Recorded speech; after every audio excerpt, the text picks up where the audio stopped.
Iran के परमाणु स्थलों पर हमले ने पूरी दुनिया को चौंका दिया है, लेकिन उससे ज्यादा गंभीर मसला ये है कि अब इसका असर क्या होगा।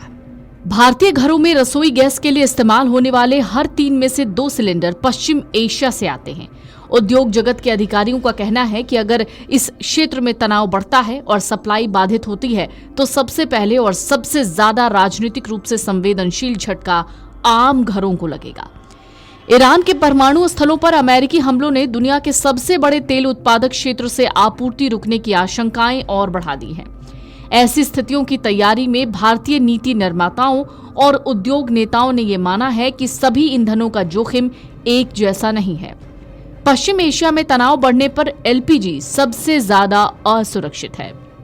पिछले 1 दशक में सरकार की कोशिशों से भारत में एलपीजी का इस्तेमाल दोगुना होकर 33 करोड़ घरों तक पहुंचा है। इससे देश की आयात पर निर्भरता बढ़ी है। कुल एलपीजी का लगभग 66% हिस्सा विदेशों से आता है और इसका करीब 95% हिस्सा सऊदी अरब, संयुक्त अरब अमीरात और कतर जैसे पश्चिम एशियाई देशों से आता है। एक रिपोर्ट के मुताबिक पेट्रोलियम और प्राकृतिक गैस मंत्रालय के आंकड़े कहते हैं भारत के पास आयात टर्मिनल्स, रिफाइनरीज और बॉटलिंग प्लांट्स में जितनी एलपीजी जमा करने की क्षमता है वो राष्ट्रीय औसत खपत के सिर्फ लगभग 16 दिनों के लिए ही पर्याप्त है। पेट्रोल और डीजल के मामले में देश की स्थिति कहीं बेहतर है। भारत इन दोनों का शुद्ध निर्यातक देश है।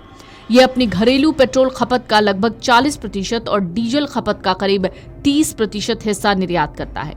जरूरत पड़ने पर इन निर्यात मात्राओं को घरेलू बाजार की ओर आसानी से मोड़ा जा सकता है। एलपीजी अमेरिका, यूरोप, मलेशिया या अफ्रीका के कुछ हिस्सों जैसे वैकल्पिक स्रोतों से भी मंगाई जा सकती है, लेकिन इन देशों से माल भारत पहुंचने में बहुत टाइम लगेगा।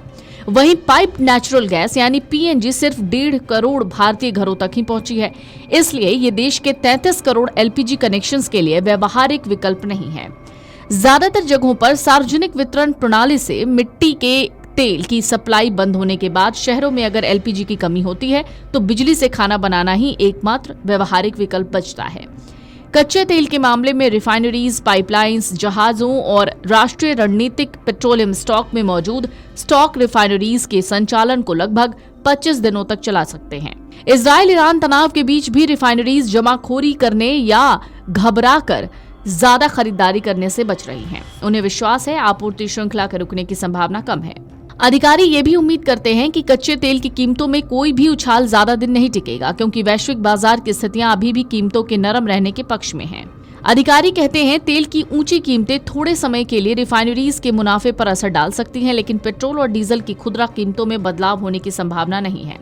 सरकारी ऑयल मार्केटिंग कंपनियों ने पंप कीमतों को लगभग 3 साल से स्थिर रखा है और वैश्विक बाजार में उतार चढ़ाव के बावजूद इसे जारी रखने की उम्मीद है।